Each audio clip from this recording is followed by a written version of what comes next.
Hello दोस्तों, movie pulse short में आपका स्वागत है। आज हम गोट मूवी पर एक्सप्लेनेशन करेंगे। ये 2026 में रिलीज हुई थी। तो और देर ना करते हुए चलिए सीधे वीडियो की ओर बढ़ते हैं। कहानी की शुरुआत में हम विल नाम जो दुनिया के सबसे अच्छे बास्केटबॉल खिलाड़ी जेट फिल्मोर का पोस्टर देखकर बहुत खुश था। जब उसकी मां लुइस आई तो उसके चेहरे पर कुछ अलग भाव थे, क्योंकि वो हर दिन की तरह सिर्फ पोस्टर देखने नहीं गई थी। आज वे फाइनल मैच देखने जा रहे थे। लुइसा ने 2 टिकट खरीदे, फिर वे दोनों स्टेडियम में घुस गए और विल अपने पसंदीदा बास्केटबॉल खिलाड़ी जेट फिल्मोर को मैदान में उतरते देखकर बहुत खुश हुआ। उसने अपनी मां से कहा कि एक दिन वो भी उनकी तरह एक महान खिलाड़ी बनेगा। फिर उस घटना को 10 साल बीत गए। विल बड़ा हो गया है और अपने बचपन के सपने को पूरा करने के लिए हर दिन कड़ी मेहनत करता है, लेकिन उसकी जिंदगी पहले जितनी आसान नहीं रही। वो काम के लिए बाहर जाता है। वो एक लोकल स्टोर पर फूड डिलीवरी बॉय का काम करता है। जब वो रेस्टोरेंट पहुंचा तो गेम की न्यूज़ चल रही थी, कैसे खिलाड़ियों की एक नई पीढ़ी जेट फिल्मोर को हरा रही है, जिससे जो लोग इतने लंबे समय से रॉयल थ्रोस टीम को सपोर्ट कर रहे थे उनका मन बदल गया। फिर विल अपनी डिलीवरी देने जाता है, जो उसका दोस्त है, और वे भी उसी खबर के बारे में बात कर रहे थे। मैग्मा टीम का नया player Pierce Royal throws team के खिलाफ स्कोर कर रहा है। वो विल बास्केटबॉल की प्रैक्टिस ऐसे कर रहा था जैसे उसे कोई फर्क ही ना पड़े। फिर शाम को बाकी सबके आने से पहले उसने प्रैक्टिस की। इतने सालों में वो इसमें काफी अच्छा हो गया है। जैसे ही वो एक बढ़िया शॉट मारने वाला होता है, एक भालू आता है और उसका शॉट रोक देता है और उसे भगा देता है, ये कहते हुए कि ये गेम छोटे जानवरों के लिए नहीं बना होना चाहिए। फिर वे सब खेलना शुरू कर देते हैं और वैल को जाना पड़ता है। हम जेट फिल्मोर को देखते हैं और वे गेम हार जाते हैं, जिससे जेट बहुत निराश हो जाता है। फिर वो अपने टीम ओनर से कहता है कि उसकी टीम के दूसरे प्लेयर उसके जितने स्किल्ड नहीं हैं और ई स्पोर्ट्स प्लेयर पूरा बदमाश है और उन्हें सब कुछ जल्दी ठीक करने की ज़रूरत है, वरना वे कुछ नहीं कर पाएंगे। जब वैल घर लौटता है तो उसका मकान मालिक पोको उससे किराया मांगता है। उसने महीनों से अपना किराया नहीं दिया है। वो उससे कहता है कि एक दिन वो उसे चुका देगा। पोको उसके सपने के बारे में जानकर उसे असली दुनिया में ले जाने के लिए कहता है। जैसा कि उम्मीद थी, अगर गोट बास्केटबॉल नहीं खेलता तो उसका सपना कभी पूरा नहीं होगा। वो रात में ठीक से सो नहीं पाता, जेट्स के पोस्टर को घूरता रहता है। अगले दिन वो खरीदे हुए लिमिटेड एडिशन जूते बेचकर कुछ पैसे कमाता है। पियर्स एक स्टेडियम में एक फ्रेंडली मैच खेल रहा है। वो खुलेआम सबको चैलेंज कर रहा है और अपने सामने सबको कुचल रहा है। कोई भी उसे बर्दाश्त नहीं कर सकता, जिससे रॉयल थ्रोन के सभी फैंस चौंक जाते हैं। फिर विल आगे आता है और पियर्स को चैलेंज करता है। पियर्स उसका मजाक उड़ाते हुए कहता है, तुम एक बकरी हो, तुम बास्केटबॉल नहीं खेल सकते। विल पीछे हटने वालों में से नहीं था। उसने किराए के लिए बचाए पैसे इन्वेस्ट किए और ऑडियंस ने चीयर किया। पियर्स ने चैलेंज स्वीकार कर लिया। उसने उससे कहा कि पहला 3 पॉइंटर जीतेगा। उसने उसे गेम शुरू करने दिया, लेकिन हैरानी की बात है, उसने अंदाजा लगाया और बॉल पियर्स के चेहरे पर मार दी। इसके ठीक बाद उसने एक बास्केट बनाया। फिर बहुत ज्यादा फुर्ती से उसने आसानी से दूसरा बास्केट बनाया, जिस पर दर्शकों ने उसे चीयर किया। इससे पियर्स के शॉट और सीरियस हो गए और वो फुर्ती और पावर के साथ खेला, बिल्कुल असली मैच की तरह। विल भी बहुत अच्छा खेल रहा था, लेकिन वो पियर सॉर्सरर के बड़े शरीर के सामने बेबस था।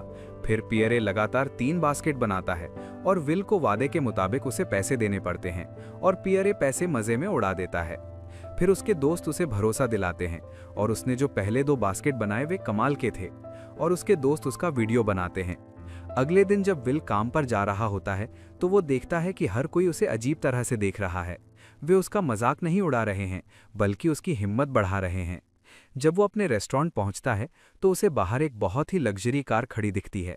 फ्लोरा, जो रॉयल थ्रोस टीम की मालिक है, उससे मिलने आती है और पूछती है कि क्या उसे पता है कि वो कितना वायरल हो गया है। वो उसे बताती है कि उसकी टीम में एक रोस्टर स्पॉट खाली है और वो चाहती है कि विल उसके लिए खेले। उसकी टीम अभी गिरावट में है, इसलिए उसे अपनी टीम को लीग में टॉप पर वापस ले जाने के लिए एक नए स्टार की जरूरत है। और जिस तरह से उसने पियरे सॉर्स को चैलेंज किया, उसे लगता है कि विल में वो पैशन है। फिर फ्लोरा वही कॉन्ट्रैक्ट साइन कर देती है। वो उसे निकालती है और उससे कहती है, सच कहूं तो ये जेट फिल्मोर का आइडिया था, मेरा नहीं। विल और उसके सभी दोस्त बहुत खुश हैं। जेट फिल्मोर शाम की न्यूज़ देख रहा था। न्यूज़ उनकी टीम के बारे में थी, जिसमें कहा गया था कि उन्होंने एक नए मेंबर जेट ये देखकर चौंक गया। पहले एक गोरिल्ला, फिर एक मगरमच्छ। वो तुरंत फ्लोरा के पास जाता है और पूछता है कि क्या हो रहा है। हमें पता चलता है कि जेट फिल्मोर ने उसे व्हील को अपनी टीम में लाने का आइडिया नहीं दिया था। फ्लोरा कहती है कि उसने उसे साइन किया था और अपने साथ ले आई थी। वो पास में एक कुर्सी पर बैठी थी। जेड उससे कहता है कि उसे एक अच्छा प्लेयर चाहिए था, कोई छोटा मोटा। फिर वो गुस्से में व्हील की तरफ बढ़ता है, लेकिन फ्लोरा उसे रोक लेती है। जेड, जो पहले से ही इस सब से परेशान था, उसे खुद भी ये पता नहीं था। वो विल से कहता है कि वो उसका बहुत बड़ा फैन है और सालों से इस पल का इंतजार कर रहा था। फिर वे एक प्रेस कॉन्फ्रेंस करते हैं और मीडिया बार बार यही सवाल पूछती है, उनकी टीम नीचे जा रही है तो उन्होंने इस सिचुएशन में एक बेहतरीन प्लेयर को क्यों लिया, लेकिन इसका क्या मतलब है। जेड मीडिया को बताता है कि वैल उस पोजीशन पर खेलने के लिए काफी अच्छा है और उन्होंने उसे बहुत सोच समझकर चुना है। फिर वैल अपने सभी टीममेट से मिलता है और उनसे मिलवाया जाता है। फिर वे थोड़ी देर प्रैक्टिस करते हैं, लेकिन विल को कोई मौका नहीं दिया जाता। सबके जाने के बाद विल जेड से पूछता है कि वे दोनों थोड़ी देर प्रैक्टिस क्यों ना करें। जेड को कोई दिलचस्पी नहीं है, लेकिन जब वो विल को दूर से बॉल शूट करते हुए देखता है तो वो भी दूर से शूट करना शुरू कर देता है। दोनों के बीच ये चैलेंज बहुत रोमांचक हो जाता है। वे दूर से बॉल शूट करते रहते हैं और जेड भी दूर से शॉट लेता है, लेकिन वो नहीं ले पाता। उसके बाद कुछ दिन ऐसे ही बीत जाते हैं। फिर उन्हें एक मैच के लिए दूसरे शहर जाना पड़ता है और विल पहली बार एक प्लेयर के तौर पर ट्रैवल कर रहा होता है। वो अपने सभी टीममेट्स के साथ रिश्ता बनाना चाहता है। वो उनसे बात करता है, लेकिन उसे एहसास होता है कि उन्हें उसमें कोई दिलचस्पी नहीं है। फिर वे सभी उस शहर पहुंचते हैं और एक होटल में चेक इन करते हैं। इस दौरान विल अपने दोस्तों से वीडियो कॉल पर बात करता है और उन्हें होटल घुमाता है। ये भी दिखाता है कि वहां की चीजें कितनी महंगी हैं। अगले दिन उनका मैच होता है। शुरुआत में विल एक आराम करने वाला प्लेयर होता है। थोड़ी देर बाद विल एक गलती करता है, जिसकी वजह से उसे सब्स्टिट्यूट कर लिया जाता है और उनके कोच विल को उसकी जगह लेने के लिए बुलाते हैं। गेम जारी रहता है। जब उसके टीममेट्स पहली बार विल को बुलाते हैं तो विल बहुत एक्साइटेड हो जाता है, लेकिन जैसे ही उसके हाथ में बॉल आती है वो एक पल के लिए रुक जाता है। दूसरी टीम उसकी तरफ आ रही होती है। विल को बॉल वापस मिल जाती है। फिर हैरानी की बात है, वो बॉल को सबसे पहले सीधे बास्केट में डाल देता है और ऑडियंस तुरंत चुप हो जाती है। फिर गेम ऐसे ही चलता रहता है। विल बहुत अच्छा खेल रहा था और उसने चालाकी से अपने अपोनेंट्स को चकमा देकर एक के बाद एक बास्केट किए और रॉयल थ्रोस टीम मैच जीत गई। इतने समय बाद उनकी टीम जीत का जश्न मना रही थी, लेकिन जेट के चेहरे पर कोई खुशी नहीं थी। अब वो चुपचाप वहां से चला गया। फिर उनकी टीम अपने शहर लौट आई और उनके टीममेट्स, जो विल को ज्यादा अहमियत नहीं देते थे, अब उसे बहुत पहचानने लगे और वे सब बहुत खुश थे। इस समय जब विल उनसे पूछता है कि जेट उनके साथ जश्न क्यों नहीं मना रहा है, तो उनकी टीम के सभी मेंबर्स कहते हैं कि वो एक अच्छा प्लेयर है, लेकिन अपनी कामयाबी से उसे बहुत घमंड हो गया है। गेम के दौरान वो उन्हें ज्यादा अहमियत नहीं देता, जैसे वो अकेले ही खेलेगा और उनकी टीम को जिता देगा। हैरानी की बात है कि जेट उनकी बात सुन लेता है। फिर फ्लोरा अपनी टीम को बताती है कि वो अपनी टीम के लिए एक नया प्रोमो रिलीज करेगी और उसकी शूटिंग शुरू होने वाली है। इस प्रोमो में सिर्फ जेट फिल्मोर ही नहीं, बल्कि वे सभी होंगे। उनका प्रोमो शूट होता है और आखिर में जेट को कहना होता है कि वो अपनी कप्तानी वैले की नई पीढ़ी को सौंप रहा है, लेकिन जेट ये कह नहीं पाता। वे कई टेक लेते हैं, लेकिन जेट ये नहीं कह पाता। बार बार टेक लेने से उसकी टीम के साथी परेशान हो जाते हैं, जिससे जेट पर दबाव पड़ता है। प्रोड्यूसर भी उससे कहते हैं कि ये सिर्फ प्रोमो के लिए है। जेट कहता है कि वो अब तक का सबसे अच्छा खिलाड़ी है और कोई उसकी जगह नहीं ले सकता और उसने टीम को इतनी ऊंचाइयों तक पहुंचाया है। उसकी गलती की वजह से विल को मौका मिला और सब उसकी सारी मेहनत भूल गए। वो निराश होकर जाने लगता है। विल उसका पीछा करता है और उसके पास आकर कहता है कि उसे जो बिल्कुल सही लगता है वो उसे बदलने नहीं आया है। जेट उसे बताता है कि उसने एक को छोड़कर सभी ट्रॉफी जीत ली हैं और उसके फैंस इसके लिए उसका मजाक उड़ा रहे हैं।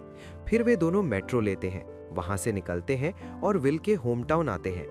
विल उसे अपने रेस्टोरेंट में लाता है जहां वो पहले काम करता था और उसे बताता है कि रॉयल थ्रोस के फैन अभी भी उसके साथ हैं, जो उसे इतने लंबे समय से देख रहे हैं। उस रेस्टोरेंट में उसके कई पोस्टर भी थे। रॉयल भी वहीं खाता है, जो उसे बहुत पसंद है। विल उसे बताता है कि भले ही वो रॉयल थ्रोस टीम को जोर शोर से सपोर्ट नहीं करता, लेकिन वो दिल से हमेशा उनके साथ है। वो उसे अपनी माँ के बारे में बताता है कि वो कैसे बीमार थी और कैसे वो उसे बास्केटबॉल खेलते हुए देखना चाहती थी, भले ही वो एक अनाड़ी इंसान था। थोड़ी देर बात करने के बाद जेट चला जाता है। इस बीच पियर सोर्स लाइव स्ट्रीमिंग कर रहा था और रॉयल थ्रोस टीम के बारे में बहुत बुरी बातें कह रहा था। ये देखकर जेट को बहुत गुस्सा आया और उसने अपने ऑफिशियल अकाउंट से कमेंट करके उसे डांटा, कहा कि वे अगले मैच में मिलेंगे ये देखने के लिए कि कौन ज्यादा काबिल है। अगले दिन जेट अपनी टीम के पास आया और उनसे कहा कि उसने कभी अपने आसपास के लोगों की तारीफ नहीं की। उसने उनसे माफ़ी मांगी और बाकी सब की तरह उसने अपने कोच को वो दिया जिसका उसके कोच को इंतज़ार था। फिर उसके कोच ने अपनी टीम के सभी सदस्यों को अच्छी सीख दी। उन्होंने इस पर काम किया कि वे किस में अच्छे हैं, वे क्या कर सकते हैं और उनमें क्या कमी है। जेट की सबसे बड़ी प्रॉब्लम ये थी कि वो किसी को पास नहीं देता था। वो इस बात पर भी काम कर रहा है। पहले तो वो किसी को पास देने में हिचकिचाता था, लेकिन धीरे धीरे उसने अपने टीममेट्स को बॉल पास करना शुरू कर दिया। वो विल को पियरे का सामना करने की ट्रेनिंग देता है। फिर उनकी टीम पूरी तरह तैयार हो जाती है। फिर उनकी टीम कुछ मैच खेलती है जहां रॉयल थ्रोज अच्छा स्कोर करते हैं और सेमीफाइनल में पहुंच जाते हैं। फिर एक दिन फ्लोरा आती है और उन्हें बड़ी खबर देती है, उसने टीम बेच दी है। उस टूर्नामेंट के बाद उनकी टीम पेंटन सिटी चली जाएगी और ये उन पर होगा कि वे उनके साथ क्या करते हैं। विल उनकी बातचीत सुन लेता है। वो जेट से कहता है कि उसे अपनी बाकी टीम को इस बारे में बताना चाहिए, लेकिन जेट कहता है कि अगर उसने ऐसा किया तो वे पूरी तरह से बिखर जाएंगे, इसलिए वो उन्हें कुछ नहीं बता सकता। फिर उनका सेमीफाइनल मैच शुरू होता है और हैरानी की बात है कि इस बार जेट निराश हो जाता है और बहुत ज़्यादा अग्रेसिव होकर खेलता है, जिससे वे पॉइंट्स गंवा देते हैं। ब्रेक के दौरान विल जेट से कहता है कि उसे अपने टीममेट्स को बताना चाहिए, लेकिन जेट मना कर देता है। विल खुद उन्हें यह खबर देता है, जिससे लॉकर रूम में सन्नाटा छा जाता है। जेट कहता है कि अब इनमें से कोई भी बात जरूरी नहीं है, उन्हें किसी भी कीमत पर टूर्नामेंट जीतना है। फिर वे गेम में वापस आते हैं, ये महसूस करते हुए कि ये जेट के लिए चैंपियनशिप जीतने का आखिरी मौका है। वो अपनी ही टीम के खिलाफ भी बहुत ज्यादा अग्रेसिव होकर खेलता रहता है। एक पल के लिए पास को भूलकर जब बॉल व्हील के पास आती है तो वो स्कोर करने ही वाला होता है। जेट उससे बॉल छीन लेता है और बास्केट करके अपनी टीम को फाइनल में भेज देता है। जब जेट लॉकर रूम में वापस आता है तो उसकी टीम में कोई भी सेलिब्रेट नहीं कर रहा होता है।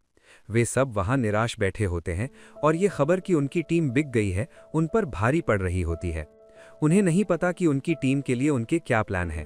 व्हील भी अपने होम टाउन वापस चला गया और उसके दोस्त उससे कह रहे थे कि उसे फाइनल की तैयारी करनी चाहिए क्योंकि उनका अपोनेंट बहुत मजबूत है। थोड़ी देर बाद जेट को शायद अपनी गलती का एहसास हुआ कि वो अपने टीममेट्स के बिना मैच नहीं जीत सकता। वो विल के पास आया और माफ़ी मांगी और कहा कि वो बहुत टूट गया था क्योंकि उसे टीम खोने का डर था। पहले तो विल ने उसकी बात नहीं सुनी क्योंकि वो किसी से भी सीधे माफ़ी नहीं मांगता, लेकिन वो जानता था कि जेट ऐसा ही है, बहुत बदतमीज़ और घमंडी। फिर वे दोनों अपनी टीम के दूसरे मेंबर्स के पास गए और जेट ने उनसे माफ़ी मांगी। वे मान गए और रॉयल थ्रोस टीम फिर से तैयार थी और फाइनल में उनके सामने मैग्मा टीम थी। फिर गेम शुरू हुआ और दोनों टीमों ने बहुत अच्छा खेला और जैसे ही मैग्मा टीम ने स्कोर किया, रॉयल थ्रोस टीम ने भी स्कोर करना शुरू कर दिया। चूंकि ये फाइनल मैच था, इसलिए कोई भी किसी को एक पल के लिए भी मौका नहीं दे रहा था। जेट गर्दन में चोट लगने के कारण घायल हो गया था और डॉक्टर ने आकर उसे बताया कि जेट को आराम करना होगा क्योंकि वो खेलना जारी नहीं रख पाएगा। फिर विल ने अपनी टीम से कहा कि उन्हें जेट के लिए ये मैच जीतना होगा। फिर गेम फिर से शुरू हुआ और दोनों टीमें एक दूसरे को कड़ी टक्कर दे रही थी, लेकिन पियरे सूस की टीम का स्कोर उनसे आगे था। इसी बीच रॉयल थ्रोस टीम के राइनो ने गलती से अपने विरोधी को धक्का दे दिया, जिससे उसे फाउल हो गया और वो गेम से बाहर हो गया। उनकी टीम में कोई और मजबूत खिलाड़ी नहीं था, इसलिए जेट हमेशा की तरह गेम में आ गया। फिर गेम फिर से शुरू हुआ और आखिर में रॉयल थ्रोस टीम को एक स्कोर की जरूरत थी। पियरे सूस और व्हील दोनों बास्केट के सामने एक दूसरे के आमने सामने थे और जेट को बॉल व्हील को पास करनी थी। पियरे भी कह रहा था, अब तुम क्या करोगे क्योंकि तुम्हें मेरे बीच से होकर जाना है। लेकिन तभी हैरानी की बात है कि जेट ने दूर से बॉल बास्केट में फेंकी और क्योंकि टाइम खत्म हो गया था, बॉल बास्केट में चली गई। वो गिर गया और इस तरह रॉयल थ्रोस टीम ने चैंपियनशिप जीत ली। और फिर वैल जेट बहुत खुश हुआ, उसने उसे गले लगाया और उसकी टीम ने जश्न मनाना शुरू कर दिया। फिर थोड़ी देर बाद फ्लोरा आ गई और भले ही उसे पता था कि उसकी टीम सोल्ड आउट है, उसने भी जीत का जश्न मनाना शुरू कर दिया। आखिर में जेट क्राउन ट्रॉफी उठाता है। जेट सभी ऑडियंस के सामने एक स्पीच देता है जिसमें कहता है कि उसे नहीं पता कि उसकी टीम का आगे क्या होगा, लेकिन उसने crown trophy royal throws team को दे दी है। और ये भी कहता है कि अब वो अपनी कैप्टनसी वैल की नई जनरेशन को दे रहा है। फिर वैल भी सभी को थैंक्स कहता है और अपने सपने को पूरा करने के लिए अपनी माँ को भी थैंक्स कहता है। फिर उसकी टीम के सभी मेंबर एक एक करके अपनी फीलिंग्स बताते हैं। तभी रॉयल थ्रोस टीम का नया मालिक एक्सो आता है और कहता है कि भले ही टीम अब से उसके अंडर खेलेगी, लेकिन रॉयल थ्रोस टीम उसी शहर में रहेगी। ये सुनकर वहां मौजूद सभी लोग बहुत खुश होते हैं और सभी अपनी डबल जीत का जश्न मनाते हैं। इस शानदार कहानी के साथ कहानी खत्म होती है। तो कमेंट सेक्शन में बताएं कि आपको कहानी कैसी लगी। अगर आपको वीडियो पसंद आया तो लाइक करें, नए लोगों के लिए चैनल को सब्सक्राइब करें। तो मैं आपसे अगले वीडियो में मिलूंगा, इस पर नजर रखें।